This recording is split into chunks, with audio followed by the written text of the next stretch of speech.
Comment mesurer le radon en milieu professionnel? On mesure le radon en milieu professionnel à l'aide d'un détecteur de radon. Ces détecteurs sont disponibles auprès des laboratoires accrédités pour une vingtaine d'euros, analyse comprise. Avant de réaliser une mesure de radon, il faut déterminer et caractériser les lieux de pose des détecteurs en s'aidant d'un plan de mesurage. Ce plan, basé sur les caractéristiques des différentes pièces de travail, permet de déterminer le nombre de capteurs nécessaires et leur position.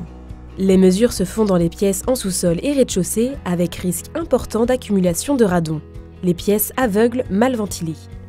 On priorise les pièces mal ventilées ou présentant des défauts d'étanchéité par rapport au sol, occupé par les salariés. Dans un bâtiment, il est recommandé de placer au moins un détecteur pour chaque local et un supplémentaire par unité de surface de 200 m².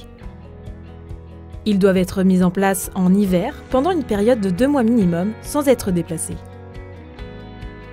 Pour les lieux de travail spécifiques, il est recommandé de placer au moins un détecteur tous les 200 m² dans les cavités ou un détecteur tous les 500 mètres linéaires dans les tunnels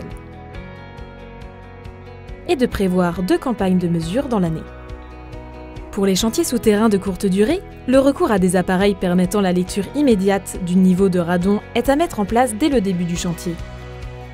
Voici quelques règles simples de pose des détecteurs. Proximité des zones de travail, hauteur comprise entre 1 m et 2 m,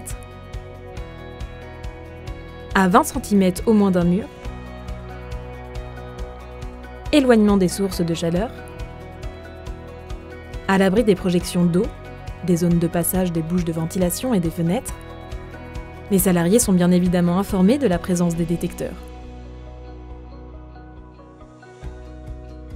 Ensuite, les détecteurs sont renvoyés rapidement au laboratoire pour analyse, accompagnés du plan de mesurage.